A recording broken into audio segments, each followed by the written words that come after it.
First off, again, it's just a collaborative effort. The idea behind addressing WASH in healthcare facilities came from a close colleague of mine initially, and we ended up partnering up to really develop this innovation streams. And then we were successful in applying for a grant from the Fund for Innovation and Transformation, which is run by the Manitoba Council for International Cooperation and, of course, Global Affairs Canada. And they allowed us to test this innovation in Malawi.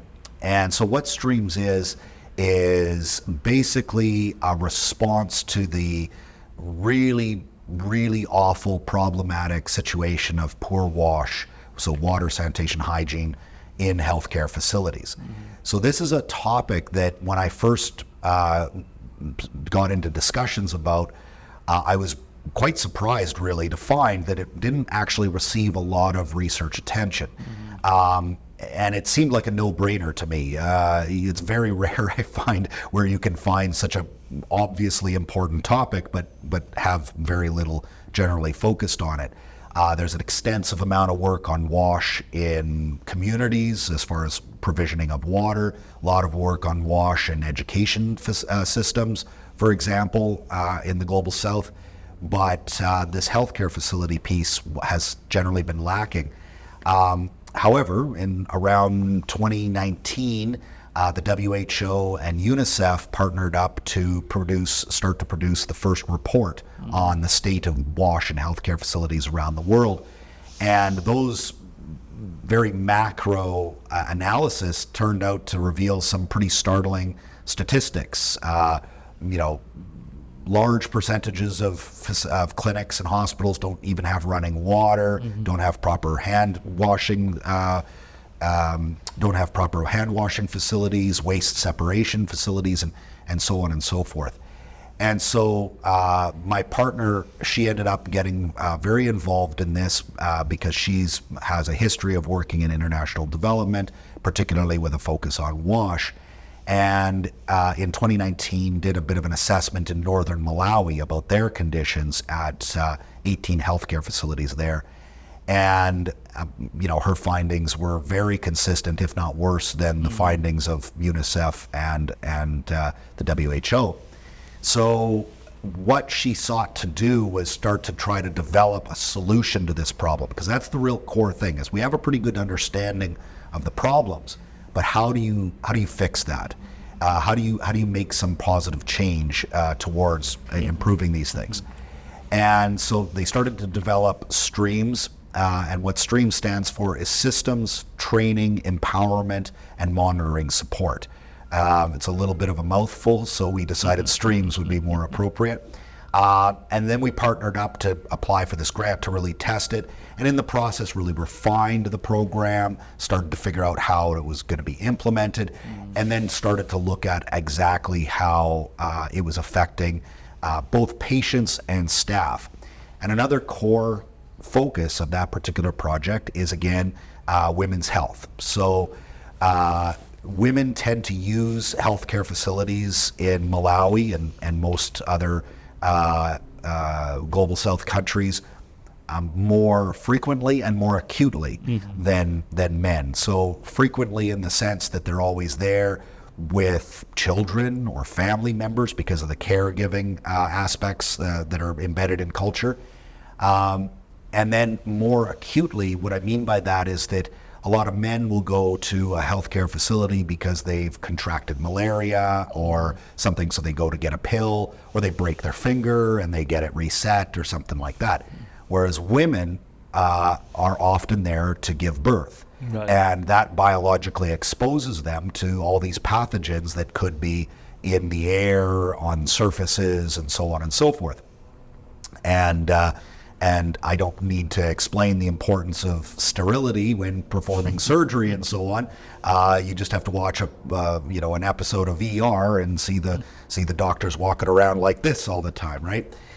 And so it's really important to their health. One of the biggest problems that we have in the world today is maternal and infant mortality. And one of the leading causes of that is infection and sepsis. So this is really an attempt to try to address those as well as a number of other problems associated with poor wash in healthcare facilities. So the innovation is really focused on sustainability. So the way that we approach that is we divide what wash is in a healthcare facility into two categories. One is technical side, and one is what we call a quality of care side. So on the technical side, what that means is just, do you have running water? Is the water clean? Are the sinks working? Are the toilets working? Is just the general infrastructure around water and sanitation and hygiene functioning? And it can be just simple things like, are there locks on the bathroom doors? And little things like that can make a huge difference, particularly for women, when it comes to dignity, when it comes to privacy. Those are really important at those facilities. So fixing those things, and especially maintaining them. And that's a real core piece as well, is that a lot of facilities would end up installing a new water system, a new pump system, a new solar system. But